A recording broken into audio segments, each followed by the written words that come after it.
You melt away from the physical world, condensed and hidden among the natural shadows of the land. You've forgotten what it means to be you, and in the process, whatever shape you once held is lost. Your consciousness returns to its own realm, beset by raging storms and howling winds. So much of what you once knew, what you once were, now lies drowning beneath a sea of memories. Many drops constituting the sea are your own, but most are not. The lingering remnants of your prey have warped your landscape. The internal tranquility you once held through your cold sense of purpose has been thoroughly torn asunder. The tempest stirring in your mind parts for another figure, bending to their will. You struggle to make out their figure, a blurry entity that is foreign to you in your own mind. Their head turned from side to side, surveying the landscape before calling out to you in a soft and relaxed tone. This is quite the mess you've built up in here. So much pain, so much anger. Who hurt you in such a way? Such a presumptuous phantom you saw them as. What would they know, here in your mind? Shouldn't you be the one who knows? The vicious gale bows to you, but seeks to assail me. Or is this one of those questions the mortals call rhetorical? Every word spewed venom, impatience, and contempt. The storm is not subservient. It bows neither you nor I. But does it truly seek to harm you? The figure spread their arms out wide. Has it done anything to you, or did you simply decide that it stands against you? Their words brought you to pause. Pained you to admit that they had a point that you hadn't considered. Hesitating, you walk over to the roaring storm wall. Your motions are slow but steady. As you approached, the winds receded. They rip and howl but are harmless? It made no sense to you. Everything you know has been kill or be killed, defined by bloodthirst in some form or another, including yourself. Why would these winds do no harm despite their bluster? You pause and consider, all while feeling a smug gaze from the figure standing opposite you. They're protecting me. Now you're starting to understand. A smile can be heard in their words despite lacking a visible face. These winds are a part of your fury, the other side of the coin when feeling wounded or wronged. Scorn defined your response. But if they're a defensive response to feeling wronged, they should be assailing you. I detest your attitude, acting as if you have all of the answers and stringing me along with riddles and ambiguity. If you hate me, but I'm also immune to these winds, then what is the only reasonable answer? The finger only fueled your loathing further. A murderous desire wells within your heart. You tire of this invader claiming to know more about you than you do. As you rise to contest with them, you suddenly stop. It all makes sense. You're me. A part of me, at least. No one else can pretend to understand this world and its nature, but while you know of me and my intent, I still don't know yours. The figure took a moment to respond. I feel like I'm best described as the part of you that you reject. You've created this image of yourself, a cold, uncaring force of nature, acting in the best interest of the world, ensuring the cycle of life and death perpetuates through taking the Reaper's scythe into your own hand. That static sense of self hasn't held up against the process of being. You've changed, but struggle to accept that. I'm the part of you that accepts these differences, rather than denying that they ever were. You scoff. The only part of myself that I've rejected is weakness, the petty squabbles of mortals that open the door to an inability to do what needs to be done. You feel like you say it calmly, as if stating a fact, but the stranger's reaction leaves room for doubt. If that's true, then why are your words still laced with anger? Is anger not a part of that same emotional core that you attribute so readily to others? I'd discard it as well if I could, said impatiently. What has been the most stubborn of these petulant feelings? It feeds on its own existence. Recognizing that I feel this anger only fuels that very same anger. It's an unwinnable game. Softly they respond. Is it unwinnable, though? After all, anger is not the only emotion you feel readily. As much as you deny it, there's a fear to your actions and words. A fear of losing your self-appointed duty and purpose. The sole thing you've defined yourself as. But are these emotions purely detrimental to you? Without hesitation, you bite back. Of course they are. These emotions were never mine. They're attached to memories of human life, of mortals who entered my form, most of which never returned to the living world. They are nothing but a blight inflicted upon me by others who sought an end to their suffering, but in the end, they merely placed their life's burden upon my lot. The figure paused for a moment, considering how best to communicate the ideas rummaging behind their form. You speak of these emotions as being forced upon you, the byproduct of the lives of others, a blight, box, a malady. But how can feelings that aren't yours be inflicted upon you if you're the one feeling them in response to the world around you? Does that not make those feelings your own? Why do you waste my time with this inane mortal philosophy? Would you kill them here and now, if it were possible? If you're a part of me, then why do you embrace their culture so readily? Do you not see the differences between us and them? I do see the differences. The hazy figure proceeded to sit down calmly and carefully. But I also see the similarities. After all, while you reject my words, they are affecting you. That anger is your own, is it not? It is your response to my ideas. It is not the mere memory of someone else's anger manifesting through you. You can't stand to be wrong, and that's incredibly human. They were not mine to begin with. You clung to some semblance of logic. They've been foisted upon me by being around these mortals too much. By doing more than simply culling the herd. You needed control. And now I have to talk in inane circles with you. Despite the venom in your words, they were unfazed. Does it matter if they started as yours? We can't turn back time. We can't test and poke and prod to see how you react. What we know is that here and now, these feelings are a part of you. That leads me closer to being like them. Was there a greater insult to you? What's wrong with that? You've experienced the highs and lows of what they can accomplish, even if you can only appreciate select parts of it. There is none of it that I can appreciate.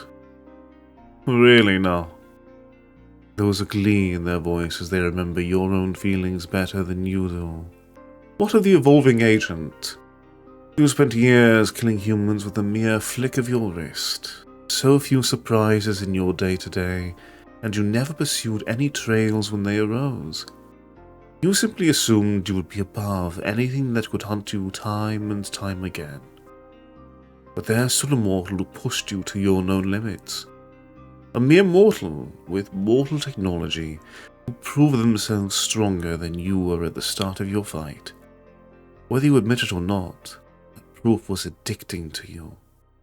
You learned more about your body and capabilities because you were forced to, under threat of violence, and you reveled in it. You sought to provide a counterpoint, You wanted to be above it all.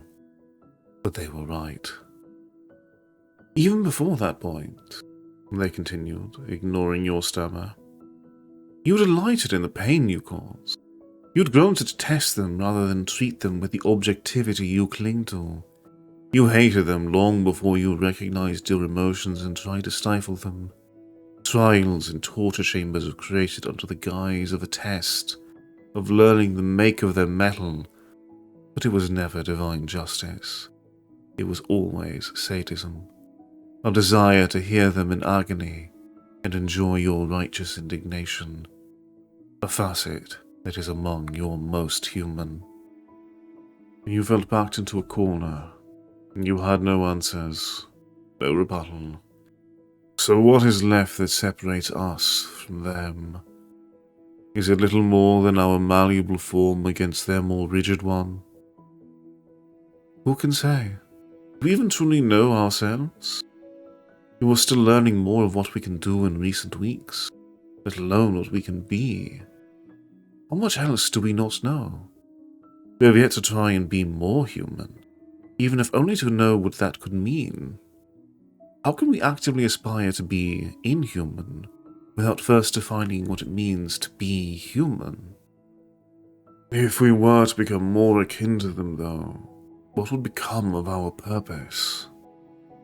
The one thing that's kept you moving forward until now, the thing you need above all else. But your other self had but a simple response. Who gave you that purpose? It was a simple question, one you struggled to answer honestly. You've attributed your actions to being a force of nature, your purpose granted to you by the natural cycle, then to the planet, then to the dead. But none of them spoke to you. None of them guided you. There was only one entity who decided your purpose. I did. I awoke to being threatened by figures I didn't know. I had no identity, but I had my instincts. My first conscious action involved my body killing mortals. I looked around, and I felt no connection to anything around me. All I knew was the sole action I had taken. That action defined me. I needed a reason. I needed direction, and I manufactured a greater will to give it purpose. Humans do the same, don't they? They do, and you've judged them for the gods they've created while acting in service of the same process. But now you see with clearer eyes. How does it make you feel? I feel lost, disappointed, angry, melancholic. I think I feel relieved. The burden you've carried of your own doing is beginning to lift. The shackling purpose you've so desperately clung to no longer defines you. Do you know what this means? You shake your head. This means that you have a blank slate. You are devoid of purpose, but recognize that you are the one who writes whatever path you are to follow. You are, at last, your own master. As such, the next question is, what is it that you want to do? There was a weight in the air as you pondered the answer, even as you recognized that whatever you decided could be changed down the line. Right now, I want to be alone. I need to spend time to learn more about myself, what I am, where I came from. Questions I never cared to ask before. With this body, I have only ever known how to kill, or maim, or hurt. But if I'm not above humans, then everything I know, and everything I've done is merely a detriment to the world I've sworn to act in service of. Would you say you like this world then, even with all that you've seen of it? Their words carried a gentle curiosity for a heavy question. I'm not sure. With every new answer you find yourself more comfortable with not knowing. Can I know what I do and do not like if I don't know myself? Everything I've done, I've claimed to be for this world, and I'd like to continue that. But I also need to know more of this world, more of myself, and what that bond looks like from a fresh perspective. Wanting to see it clearly before knowing your thoughts is an important step forward, especially after living so long off of immediate judgments. You pause for a moment, noticing a shift in sensation. It's strange being without this rage and hatred. It leaves me feeling hollow and devoid of everything I knew. The other self showed signs of concern. Many humans feel that emptiness. It's often attributed to being depressed and drained, beat down by their surroundings and stripped of hope. Is that close to how you feel? No, I suppose it's more akin to feeling like an unsullied piece of parchment, capable of becoming one of many things. The winds steadily began to calm as you spoke. There's no emptiness demanding to be filled, but there is a tiredness from the shift in weight and perspective. I think I need little more than time to understand who I am and where I'll go next.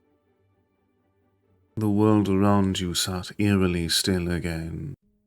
Unlike the forced, choking stillness it once knew, this was a natural calm. It sits in anticipation, waiting for what shape both you and it will take next. As it sat waiting, your other self approached you, their form less blurry but their face still obscured by a mask, and held out their hand. Whatever comes next, I'd like to be a part of it. And you will be. Grabbing their hand with your own, their visual presence vanished. I'm not afraid of what you are anymore, nor do I seek to avoid becoming like you. Let's face this new path together. We've many lives to live up to now, don't we? You could still feel them, their warmth, their grief, their serenity, the emotions they felt actively in the moment you embraced them, as well as the many compounding feelings held by the lives that shaped them through your hunting. Looking around, the vast sea you were surrounded by began to reflect colour. The acceptance of the totality of those droplets allowed it to bloom more into itself, and within hue lies possibility. You need but decide which of them speaks to you most in this moment, and take the next step.